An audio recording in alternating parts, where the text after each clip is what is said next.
The design and development of the 2023 Formula One vehicles began a long time ago, and with the introduction only a month away, it is now down to the final important aspects and the production process. In this video, we'll take a look at the growth agenda for each F1 team in 2023.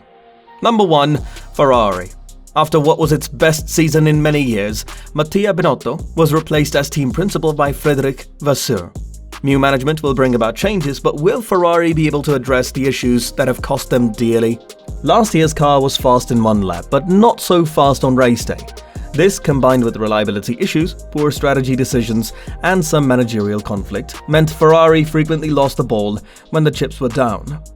Visually, it was as out of place as Mercedes was. However, it was not very aerodynamically efficient, especially when compared to Red Bull. So this is an issue Ferrari should focus on, as well as weight reduction.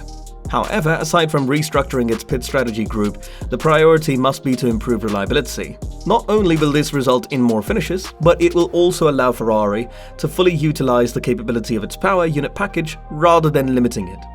Number 2. Red Bull.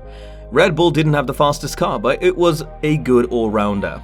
The car could be modified to meet all needs over a single lap. A race distance, wet or dry, quick or slow circuit.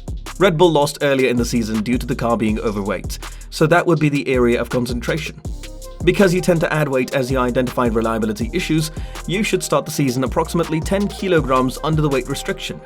As we all know, it's far simpler to gain weight than it is to lose it, especially after Christmas. Red Bull must also consider why its second driver struggles more than Max Verstappen. That doesn't imply that you should make the automobile slower as a result of your discoveries, but making it more driver-friendly may allow Max to be faster as well. Number 3. Mercedes.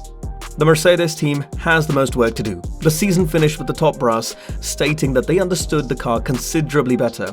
And if this is right, 2023 should be a terrific year. But words are easy to say, deeds are what matter. The 2022 car couldn't be run as low as was needed to generate the underbody downforce that the team thought was available. The main takeaway is that you need to build an automobile with a larger working window. It was extremely wasteful, and Mercedes was compelled to run visually larger rear wings to compensate for the irregularity of the underfloor. As a result, top speed was never as good as its competitors. This too must be handled. Mercedes' suspension design must also be more aggressive. With the underfloor creating more than half of the car's downforce, you must maintain mechanical platform control while braking and accelerating. Number 4. McLaren. McLaren was more volatile than normal. Although it began the season with a serious brake cooling issue, it was resolved, albeit with a poor remedy to begin with, and so wasn't the main issue for how its 2022 performed.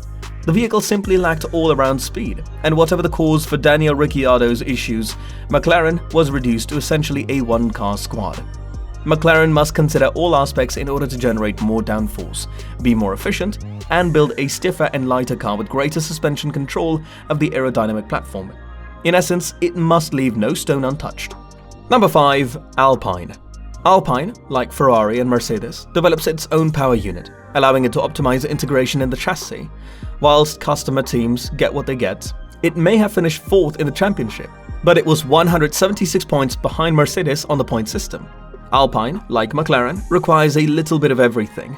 Yes, you can blame reliability, but the scoring scheme based on first car home eliminates a significant portion of that penalty. The car was fast in a straight line, which normally indicates that it lacks total downforce. Number 6. Alfa Romeo. The bottom half of the grid is where things get really difficult. When the 5 teams ahead of you have 2 excellent drivers, points are difficult to come by, as evidenced by the 90-point disparity between Alfa Romeo and Alpine on my scale. To be fair to Alfa Romeo, given where the Sauber crew was coming from, it wasn't a horrible effort. It started the season brightly, but experienced a significant drop in both performance and points left on the table by mid-season. It did, however, have better control over the car's porpoising issues. Alfa Romeo, like Red Bull, had a more complicated suspension setup to handle the aerodynamic platform, which allowed it to swiftly gain control of the car. The car was also shorter than the others, which meant it exceeded the weight restriction. It just needs a little more of everything, exactly like the 2 teams mentioned above. However, it is critical that the projected gains in production times are realized so that the time between completing designed work and putting new parts on the automobile is minimized. Number 7. AlphaTauri. It was somewhat surprising to see AlphaTauri slip so far down the pecking order. I anticipated to draw more inspiration from Red Bull, but it went on its own way. The car was a nice and tidy package, but the team was let down by inconsistency in performance, or at least getting the performance out of the car. In year 2 of these laws, I anticipate seeing a vehicle similar to the Red Bull. That doesn't mean it will be a carbon replica, but AlphaTauri will be obliged to incorporate more of the Red Bull mindset due to the supply of components from Red Bull. There is also a need for more continuous rolling upgrades throughout the season, as its strategy of focusing on a few significant packages did not pay off in 2022. Number 8. Haas. Haas devoted 2021 to its 2022 car and began the season strongly before fading. Throwing away 2021 was fair given that 2022 was a completely new set of regulations. But its progress last year was hampered by a lack of structure that prevented it from bringing frequent updates to the car. Haas must expand to demonstrate its ability to do 2 things at once: race while refining its current car and planning next year's car. The way Haas operates exemplifies how you can accomplish it by relying on one of the works teams. In this case, Ferrari, for component supply. However, because these seasons are now overlapping more than ever, you must build your staff to be able to handle everything else. So Haas needs a 2023 car that not only starts well, but also stays up with the rest of the midfield's progress. Number 9. Aston Martin. We are constructing for the future. How many times have I heard that? There will come a point when you must demonstrate that your performance is on track. From Jordan days until now, as Aston Martin, this has always been a team that is punched above its weight, but that appears to have been diluted as the team has grown. It's really tough to integrate new employees, especially when the folks you're bringing in are mostly department heads. They're all trying to make their imprint in their own way, so you wind up standing motionless for a long time. Fernando Alonso could be the man to make it happen, but if he isn't, there could be an internal implosion. Following last year's porpoising issues and the introduction of a new car concept for the season's 6th race in Spain, Aston Martin must begin the season with a car that works well to develop on. Number 10. Williams. It's difficult to get points when you're fighting just outside the top 10, and it's even more difficult when you're in Williams' position. There's clearly something wrong with the team, and it's been that way for a long time. Someone with F1 experience should come in and examine how it works.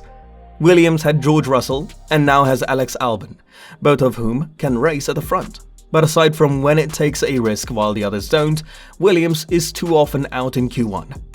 If it is to move forward, it must completely regroup and redirect, and with Jost Capito and Francois Javier de Mason gone, these major areas for improvement are plainly open for discussion.